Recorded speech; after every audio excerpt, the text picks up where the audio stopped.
I have here a Hilux 3-liter 4x4 where we installed Unichip and an injector driver years ago. I think we installed it back in 2013, 2014, so it's now 2021, so it's like 8 years ago. So anyway, what we're going to be doing is we're going to be removing, we already did remove the Unichip and the injector driver, which he will keep. He can transfer this to another car if he wants to, and then what we're going to be doing is ECU remap on this car to see if we get any more power than this combination all those years ago. Well, just to recap, here's what we can see so far. I think this is pretty much our setup. I said our whole setup.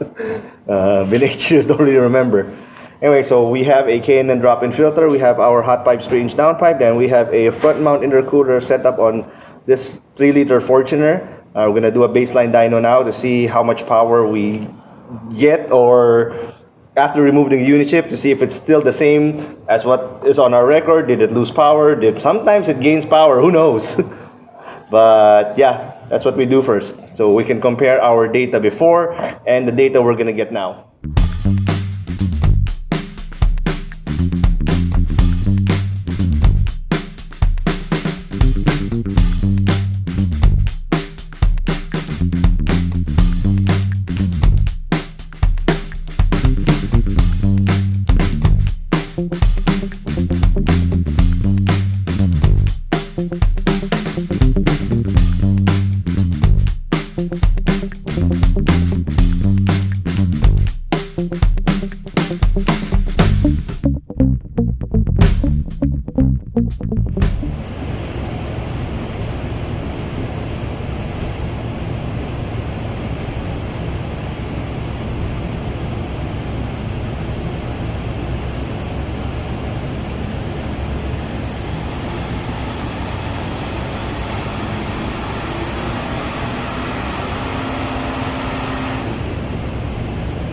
Get more power out of the remap. So a bunch of lines, we'll go through them one by one and explanation of what these lines all mean.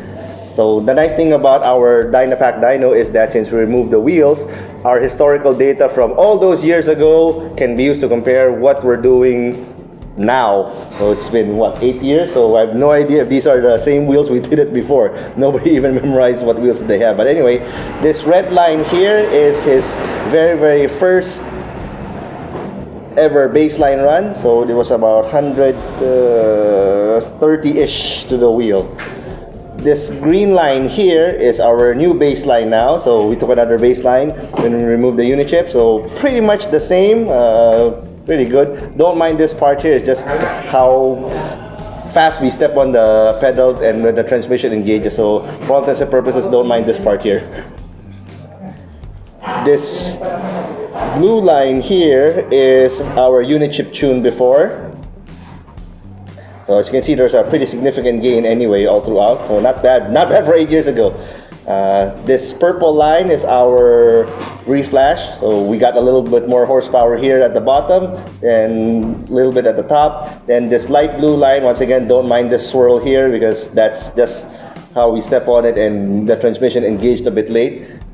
Then we got a little bit more power here on top. So our previous horsepower was about 183, so we're now at 189. So overall, a little bit more horse with the remap as compared to a Unichip with an injector driver. So for this purpose, quits lang din.